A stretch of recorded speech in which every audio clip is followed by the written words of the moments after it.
Janaki V state of Kerala എന്ന ചിത്രത്തിൻ്റെ ഏറ്റവും പുതിയ OTT അപ്ഡേഷനാണ് ഇന്ന് നമ്മൾ നോക്കാൻ പോകുന്നത്. വീഡിയോയിലേക്ക് മുൻപ് വീഡിയോ ലൈക്ക് ചെയ്യുക, ചാനൽ സബ്സ്ക്രൈബ് ചെയ്യുക. ജൂലൈ മാസം ഓഗസ്റ്റ് മാസം OTT റിലീസിനെത്തുന്ന ചിത്രങ്ങളുടെ വീഡിയോ നമ്മുടെ ചാനൽ ഭാഗം പരിശോധിച്ചാൽ നിങ്ങൾക്ക് കാണാൻ വേണ്ടി സാധിക്കുന്നതായിരിക്കും. സുരേഷ് ഗോപി, അനുപമ പരമേശ്വരൻ എന്നൊക്കെ പ്രധാന കഥാപാത്രങ്ങളായെത്തിയ ചിത്രമായിരുന്നു Janaki V state of Kerala. എല്ലാ സിനിമാ പ്രേമികളും ഒരേപോലെ ചിത്രത്തിൻ്റെ റിലീസിനായി ഏറെ ആകാംക്ഷയോടെയായിരുന്നു കാത്തിരുന്നത്. ചിത്രത്തിന് അത്യാവശ്യം ഒരു അഭിപ്രായം മാത്രമായിരുന്നു സ്വന്തമാക്കാൻ വേണ്ടി സാധിച്ചിട്ടുണ്ടായിരുന്നത്. എന്നാലും എല്ലാ സിനിമാ പ്രേമികളും ഒരേപോലെ Janaki V state of Kerala എന്ന ചിത്രത്തിൻ്റെ OTT റിലീസിനായി കാത്തിരിക്കുകയായിരുന്നു.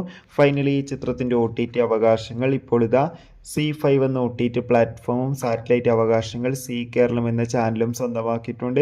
ചിത്രം മിക്കവാറും ഓണം സ്പെഷ്യലായി OTT റിലീസിനെത്തുന്നതായിരിക്കും. കാത്തിരിക്കും.